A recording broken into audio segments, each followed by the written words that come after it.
It is my pleasure of introducing the 30th mayor of the city of Birmingham, the Honorable Mayor Randall Woodfin.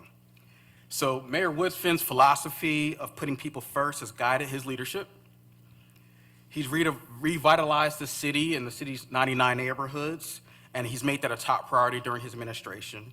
He's focusing on enhancing education for young people, fostering a climate of economic opportunity for all residents, and leveraging public-private partnerships to make the cities as best as it can be.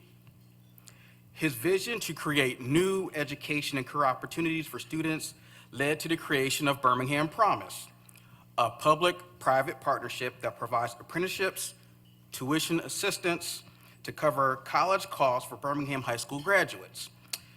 Mayor Woodfin has also led a regional effort to invest in renovation and expansion of the Birmingham Jefferson Convention Center complex, making the city an emerging destination for sports and entertainment. Through Pardons in Progress, he removed a barrier from employment opportunities and offered a second chance with this mayoral pardons of 15,000 misdemeanor marijuana possession charges dating back to 1990. Under the Woodfin administration, the city has advanced plans to revitalize aging public housing sites and has continued to secure historic investments in projects to improve access to housing, expand educational options, transportation options, transform neighborhoods, and creating new job and business opportunities for people in Birmingham. Here's some successes in addition. These are major successes. $50 million Choice Neighborhoods grant to revitalize the Smithfield community and other historic communities. $21.7 million RAISE grant for roadway improvements and an urban trail. $10.8 million for the Good Jobs Challenge initiative to train 1,000 residents for healthcare jobs. Now, this is through public and private partnerships and other targeted efforts. The city has made significant progress in reviving large, long dormant tracts of land in the city. That includes the Caraway and Trinity Hospital properties and the former Century Plaza site.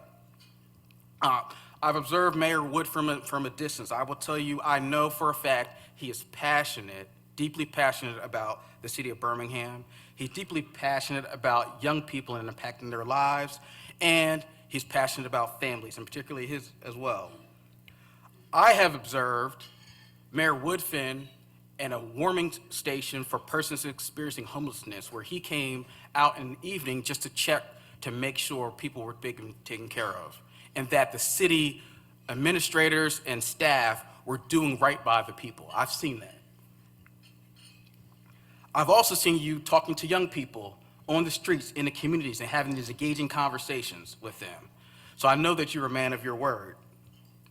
Now, last time I was up here, we were sitting next to each other.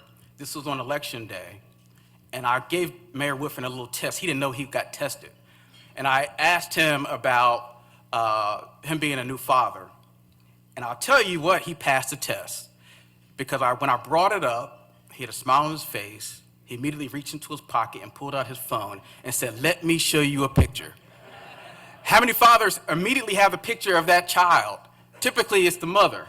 But he had it, and he was beaming, and he was showing that his daughter was ready for election day. She had her election day outfit on, all right? So I would like all of us to please welcome our fellow Kiwanian, son of Birmingham, the Honorable Mayor Randall Woodfin.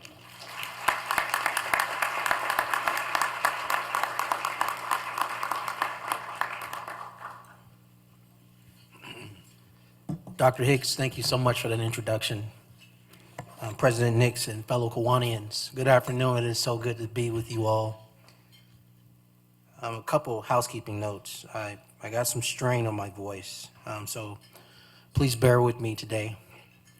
The other note is COVID in 2020 really showed me who were leaders in our community.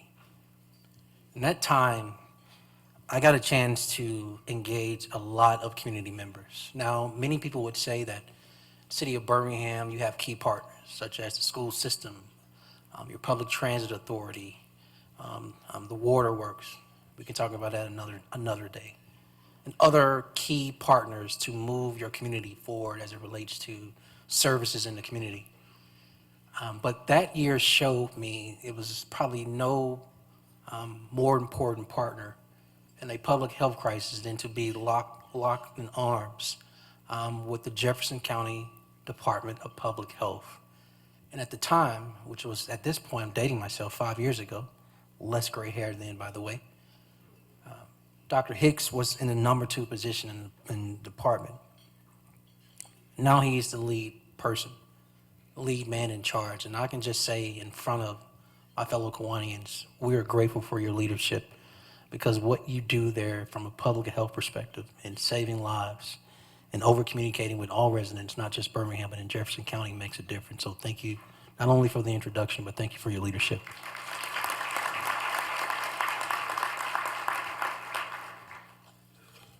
I want to do some acknowledgments in addition to all the fellow Kiwanians here. And please forgive me for never being at the meetings. There's another competing meeting every Tuesday. It's called the Birmingham City Council meeting. I'm actually a member here, but a guest there. But I have to be there. And it's my honor to work with this council, who I'll introduce in a minute. But before I do, I want to acknowledge Senator Roger Smitherman, who was here, State Representative David Faulkner, Mayor Stuart Welch of Mountain Brook, and of course my Birmingham City Council, who was here. I'll acknowledge them individually by name. In order, even if they're not here, I want to recognize them. That's Clinton Woods, who leads District 1. Please stand when I call your name. District 2, led by Councilor Hunter Williams. District 3, led by Valerie Abbott. District 4, led by J.T. Moore. District 5, led by Dr. Darrell O'Quinn. District 6, led by Crystal Smitherman. And District 7, led by Pro Tem Wardine Alexander, as well as District 8, Carol Clark, and District 9, Latonya Tate. Ladies and gentlemen, Kiwanians, the work we do at City Hall, it cannot be done without them. I feel extremely lucky as a mayor to have a legislative body, not individuals who collectively work as a team in the foxhole with me, the 10 of us doing the work every day. So anything I'm about to say and everything I'm going to say, I take no individual credit.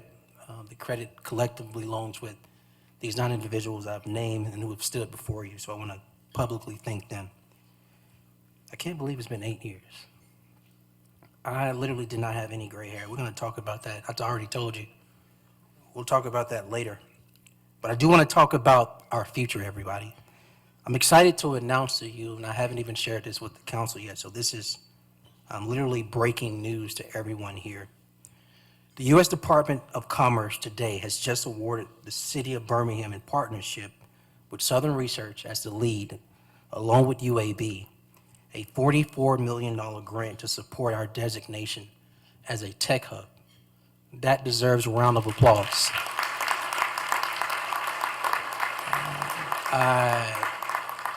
Getting beyond the dollars, which, make no mistake, those are game-changing dollars, I want to explain to you the importance of that. On top of the dollars, on top of bringing thousands of jobs over the next decade to the city limits of Birmingham, I want to remind Kiwanians that Birmingham was the poster child. Birmingham was the poster child of the Industrial Revolution in the South. Our legacy was carved out of the iron ore that was embedded in Red Mountain. In the years that followed, I think we all know, it's no secret to anyone, we made a pivot from metal to medicine with partners like UAB. And I believe what was just giving today, this, not just this designation in October, but this money that will usher in and accelerate growth, is our next steps towards another technological revolution. Because this grant will focus on equitable AI-driven biotechnology. That's a lot of words. The short version is, this will be a breakthrough that can shatter the generational cycle of poverty, produce thousands of jobs, increase our city's population, and grow our city in a way that all of you all want it to be known for. With that said, make no mistake about it, Kiwanians. 2024 was a difficult year, not just for our country. Many of the wounds that ache across our nation were felt even more deeply right here in our city, in our community, in our 99 neighborhoods. 2024 was filled with a lot of those, what I would call, and some of you all may know this term, midnight moments. But even through those long nights, our team worked tirelessly through some of the rough patches we collectively shared in 2024. I think a better way to say it is that if 2024 was our midnight, 2025 is our dawn. And I want to share with you why I feel that way. Many of you all know that we made a promise. We made a promise in 2024 to reduce crime. And the truth is, we did just that. Rapes went down. Assaults were down. Auto theft was way down. And so many other crimes were way down. But there was this one category that continued to overshadow everything else we did. And this one category is more than a category, it's more than numbers. It's lives, it's family members, it's human beings. And that's homicides. It ties back to an issue that I labeled during the early years of my administration as a public health crisis, and that is gun violence. It's a problem we simply cannot police ourselves out of. So I did what any leader would do. Back in October, I turned to others for help. And believe it or not, some of those were Kiwanians. I turned to you. I reached out to dedicated servant leaders in our community to develop a comprehensive plan to improve public safety, as well as eradicate gun violence, which has been at an epidemic level in our city. That crime commission was made up of 21 members, representing residents and leaders, not only in business and community, but also in criminal justice, medical, as well as nonprofit sectors throughout our city. 2 months later, we have our findings. And most importantly, there are 5 categories to tackle this challenge, and I want to name them for you. 1, and it is very direct, that is to put more police on our streets. 2, it is to secure a state ban on conversion devices. You may know them for their street name, Glock switches, that make a conventional handgun perform like a machine gun. 3 is to continue to increase the collaboration, partnerships, and relationships with not only the Jefferson County Sheriff Mark Petway, but our federal law enforcement partners as well. And then 4, invest in our neighborhoods to remove blight, as well as continue to revitalize our communities. And I dare say, probably most importantly, and that is to create educational and workforce opportunities for our young Black men and teens. This is my 8th opportunity in front of you all. That is no secret. This is something I'm passionate about and share with you every single year. But I want to pause to make a key point.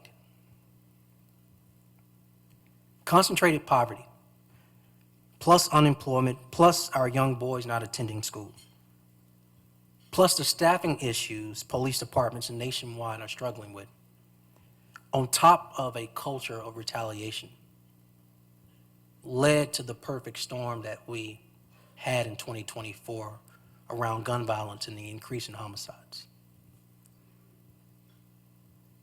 That's an equation that has caused tremendous generational hurt. And so what I believe is that by supporting our young Black boys, and especially our men, around making sure that they are gainfully employed, that's emphasis on gainfully employed, is absolutely critical to this work. Now, the report gave us more than 80 recommendations. The report gave us more than 80 recommendations on how to combat crime. And so the 4 that we lean in on in the immediate, this is not long-term, this is not far out, this is in the immediate action right now.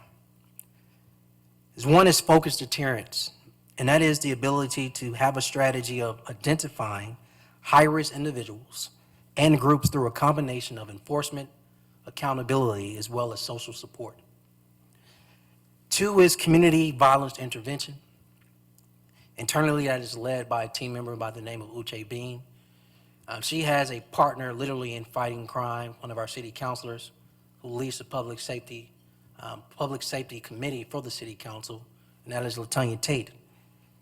But this means the expansion of street outreach and hospital-based violence intervention to disrupt cycles of violence and retaliation in the city of Birmingham. 3 is the continued and ongoing analysis of violent incidents to not only identify patterns, but to prevent retaliation, as well as guide future interventions. And the 4th point is also extremely critical, and that is to focus on hotspots where violence is concentrated. This goes well beyond policing, and it includes what I mentioned earlier, the increased blight removal and neighborhood revitalization. But the last point is important, and I want to share why. Policing, as vital as it is,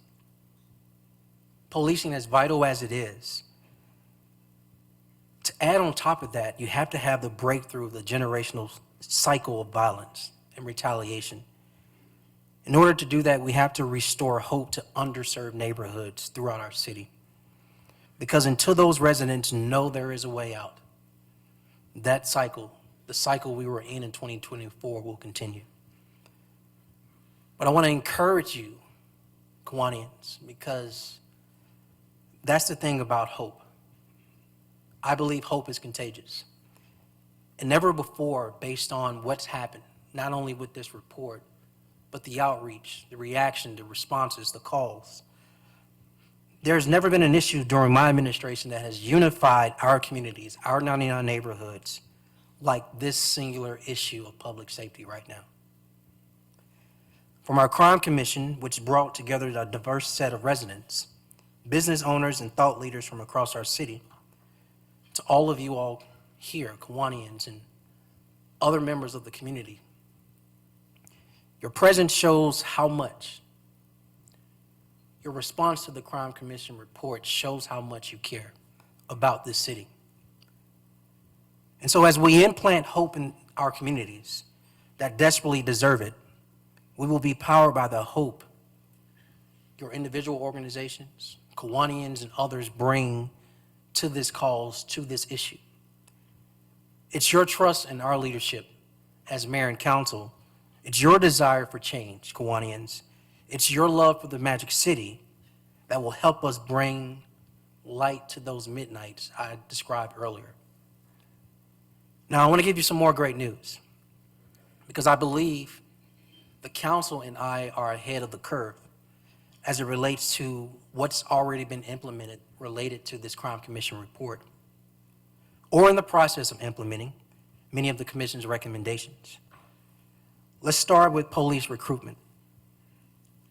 Police recruitment has grown to its largest since 2020 and will now be further aided, again, thanks to this council and their vote and their approval and their support, by a $16 million recruitment and retention plan. That includes a $10,000 bonus for new recruits, as well as we have a quarterly retention bonus for officers with the department who've served for 2 or more years, receiving their first $2,500 bonus last month right before Christmas. I think it's also important to note the things around technology. We're growing our real-time crime center with the aid of federal grants that also include a $4.2 million appropriation from Senator Katie Britt last year in 2024. That investment will be an add-on to the more than 2,100 cameras our police department already has access to. I think as we talk about how technology offsets and or enhances policing in our community, this is an extremely important point. But the others are tangible and real for our young people.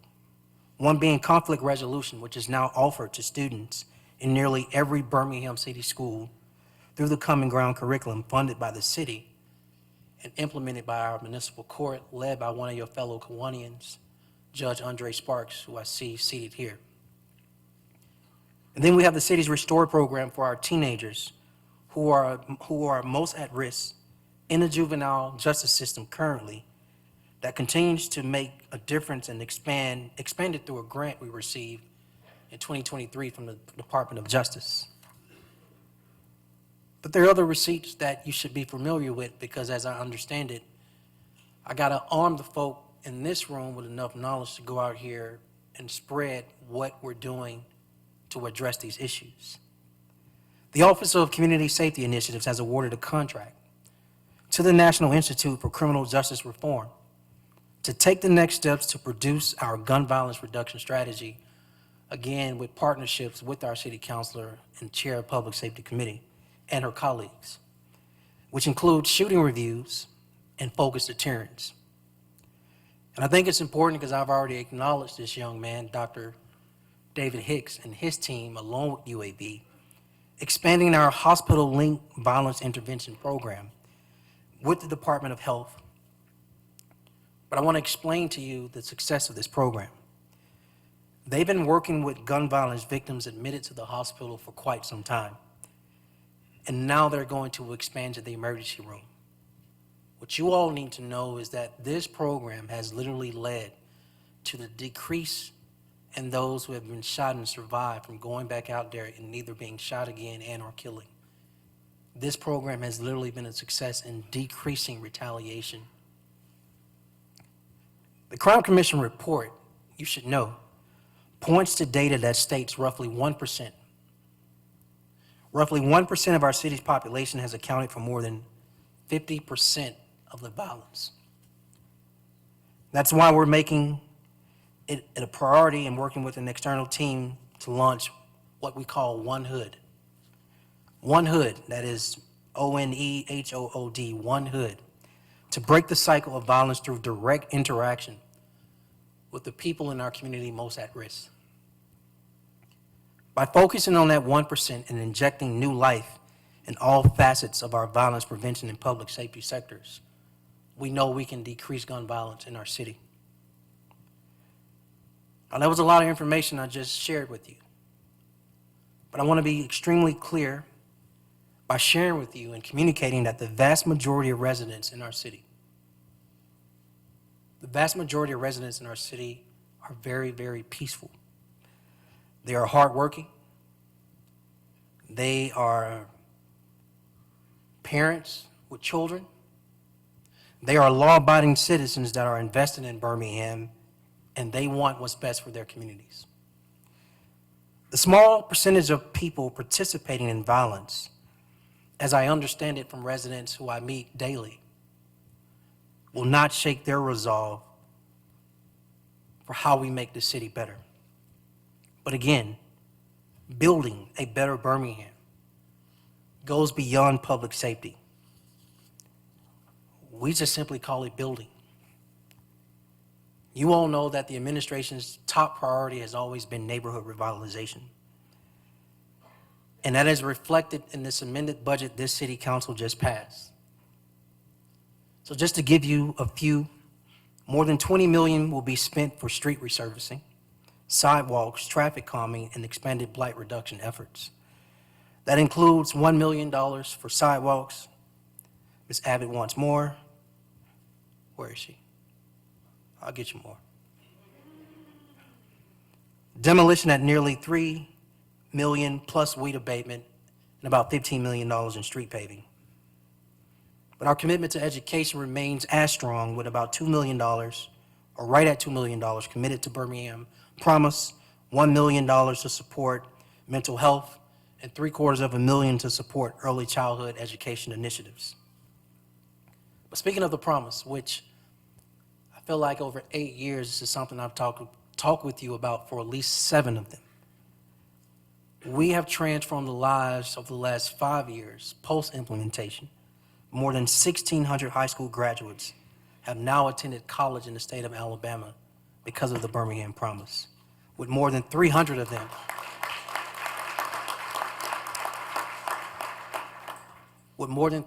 them also having paid internships in their final year of high school, being exposed to their dreams and their passions.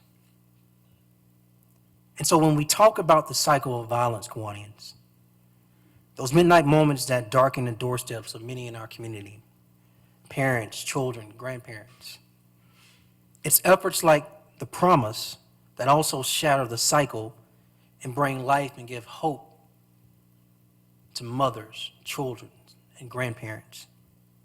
And so looking forward, I think this is an appropriate time to announce the launch of the Office of Resilience and Sustainability. I believe the South can and should be a place where natural resources, our people, our businesses, all can work together to keep Birmingham healthy for generations to come. And so today, this afternoon, I am happy to introduce to you all Sherry Lee Bloodworth as our city's first Chief Resilience and Sustainability Officer.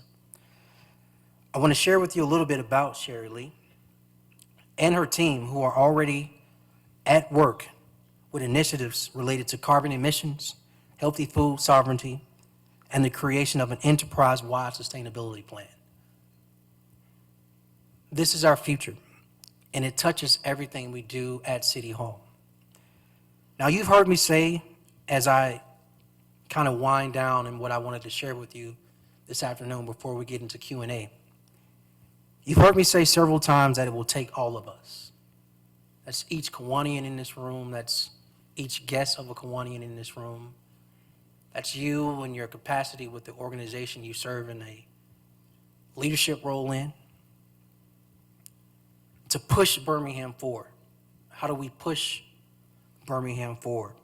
And the question is, what is your role? What is your role in pushing Birmingham forward? I believe your role is very simple. Whether that is signing up for Connect Birmingham, or whether you can register your home or your business cameras with the Birmingham Police Department to assist in any issues in your area, the truth is every single one of you all in this room is key to Birmingham's public safety initiatives. Look, y'all, Birmingham is no stranger to tough times. You know the history of this city as well as I do. But I also believe that every time we've been faced with a seemingly unsurmountable obstacle, we beat it when we face it together. Birmingham, Alabama is at its best when we collectively approach and address any issue together. Yes, 60 plus years ago, we shattered the specter of Jim Crow, but I want to talk about modern day. Let's talk about 2024 when together, thanks to the program like Page Pals, we raised reading scores for our third grade readers significantly to 81% of third graders reading at grade level compared to being in the 50s the year before. That's because we decided to work together. Let's talk about Coca-Cola United breaking ground on a facility in Kingston as part of a $330 million investment project that will also create more jobs. That is because public and private sector decided to work together. Let's talk about how our community development's Ready to Own program provided home buyers the ability to receive up to $10,000 down payment for closing costs on their homes for sale in the city of Birmingham. That is because we put our families first and invest in them. But let's also talk about the investments we're making to modernize city facilities and city technologies, including improved business licensing, permitting, and websites that will better meet our residents and small business owners where they are and improve government efficiency. But let's also talk about the resolve of a people who walk daily in the footsteps of a generation, so bold and so defiant, Kiwanians, that there was no mountain too high or valley too low when it's time to roll up our sleeves and make Birmingham better. Because when we move as one, as a city united, I believe our footsteps will collectively rewrite history for Birmingham. From the Birmingham Promise student who graduated college debt-free, to the sports fans cheering their favorite athletes in Protective Stadium, we know there is nothing we cannot accomplish here. Because the truth, Kiwanians, we already have. So yes, I am optimistic. I am hopeful. And I want Kiwanians and guests to join me in being optimistic and hopeful about Birmingham's future. 2024 may have had its dark spots, but I've shared with you, and I'll continue to share with you, not only the rays of progress we had also in 2024, but more great news to come on top of this Tech Hub's designation and the millions of dollars we were awarded today. 2025 gives us the opportunity to shine brighter, but 2025 also gives us more opportunity to shine together. Thank you.